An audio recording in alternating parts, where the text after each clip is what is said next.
정자세라고 이제 시작 자세 공부를 했고요. 2, 3의 수동 운동을 좀 시켜볼 건데, 축 찾는 거 한번 해보게 되면은, 지금 이 사람이 이렇게 있을 때, 높이적으로 보면은 요 정도, 이 사람 보통 손을 이렇게 축 차렷했다 생각하면, 약간 위쪽에, 여기 만져보면, 이렇게 딱딱한 뼈가 만져집니다. 그 다음에 고정팔 같은 경우에는 몸통 가쪽면, 그 다음 운동팔은 피모의 가쪽면 해서 피모 다리가 이렇게 움직이면 되겠다라고. 텐션이 낮은 사람들 보면 다리가 이렇게 툭 떨어져 있습니다. 편안하게 누워있을 때 보면. 이렇게 되면 안 된다는 거예요.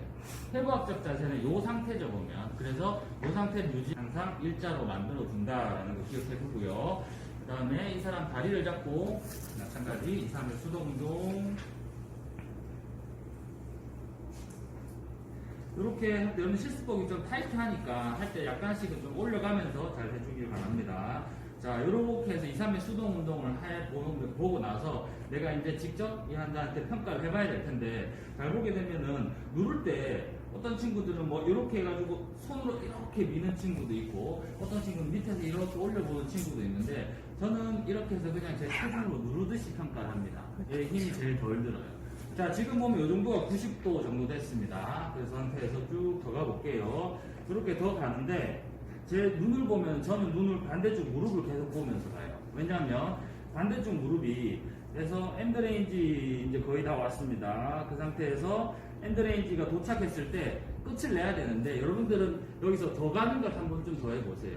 여기 이 상태에서 더 가면 무릎이 들려버려요. 이렇게. 이거는 왜 들릴까요? 맞아요. 정답 맞습니다. 내가 이렇게 하니 골반이 이렇게 포스트에 tilting이 일어나버리는 겁니다. 우리가 할 때 힙 조인트의 프록시말 파트는 펠빅이잖아요. 펠빅이 움직이면 된다는데, 다가 치료로 응용하기도 해요. 어떨 때 응용하냐면 잠깐 엎드려 볼까?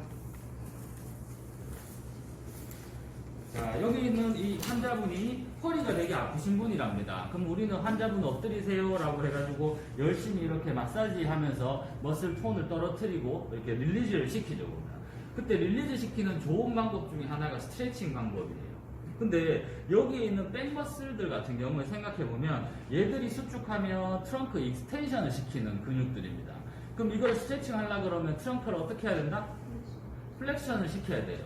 플렉션을 이렇게 시키면 뒤쪽에 있는 이 연부 조직, 디스크가 뒤로 튀어나가려고 하겠죠.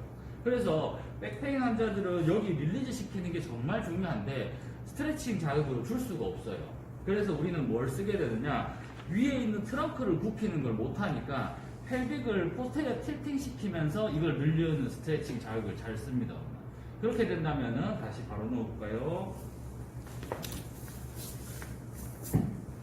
이번에는 역으로 ROM 측면으로 봐서는 이렇게 해서 엔드레인지 끝이 나고 나면 더 가면 안 되는 거지만, 우리가 펠빅을 포스에 틸팅 시킨다는 개념으로 보자면, 스트레칭을 위해서 한다면은 이제 이까지 왔으면 이제 치료할 준비가 끝난 겁니다.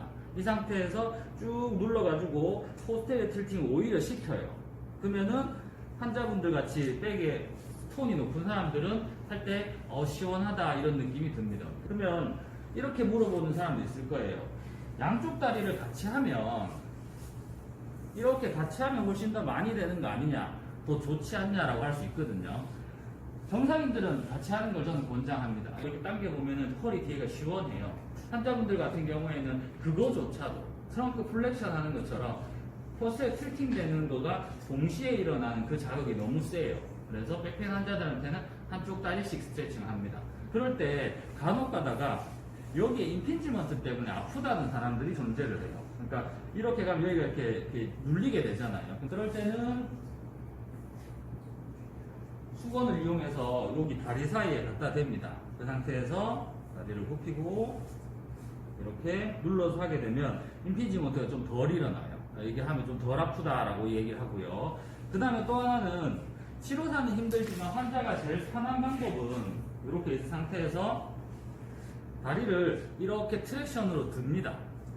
이렇게 트랙션으로 들어서 마찬가지 우리 늘 관절면의 움직임을 생각하는 것처럼 든 상태에서 이렇게 넘어가게 되면은 당하는 사람이 훨씬 편안한 느낌이 들어요. 이것도 같이 연습을 한번 해보세요. 자, 힙 플렉션 위드 니 익스텐션 하는 거 한번 볼게요. 이렇게 니 익스텐션 같은 경우에는 무릎이 펴져 있으니까 이대로 다리를 들면 됩니다. 항상 더 가려고 하면은 무릎이 자꾸 굽혀져서 이렇게 가려고 합니다. 근데 우리는 니 익스텐션을 막아야 돼요. 그래서 이걸 한 손으로 막습니다. 그 상태에서 이렇게 넘겨봅니다. 이렇게 넘겨볼 때 지금 보면은 벌써 저는 힘이 되게 많이 들거든요. 지금 한 몇 도 정도 돼 보여요? 85, 80 그 정도 돼 보이죠? 정상이 몇 도라고요? 90도까지 가져야 되겠죠, 그러면. 근데 하니까 너무 힘들어요. 그래서 이럴 때는 올라가서 하는 거죠. 제가 이렇게 니 플렉션 동반할 때는 저기를 막 쳐다봤잖아요. 근데 방금 여기 제가 봤어요, 안 봤어요? 안 봤어요. 왜냐면 볼 필요가 없습니다. 왜냐면 조인트 캡슐이나 조인트로 봤을 때 이 사람 힙 조인트는 이미 135도 이상 넘어갈 때까지 가도 이게 안 들렸어요. 그러니까 80, 90에서는 들릴 일이 없습니다. 그래서 그냥 쭉 가는 것도 있고요. 근데 물론 햄스트링이 짧아진 사람은 그 전에 들리는 경우도 있습니다. 그럴 때는 스트레칭하면 저기 눌러줘야 되는 더 힘든 상황이 될 거예요. 그러면 도저히 아까처럼 하면 할 방법이 없습니다. 그럴 때는 제가 이렇게 올라가서 여러분도 다음에 이렇게 하고 하면 됩니다. 무릎 굽혀지는 걸 막으려고 이렇게 꽉 눌러주면 되고요. 저는 이렇게 일어서 무릎 세우기 하면 됩니다. 근데 지금 상 같은 경우에 범위가 더 갈 수 있겠다. 그러면 옮겨서 더 들어갑니다. 그리고 또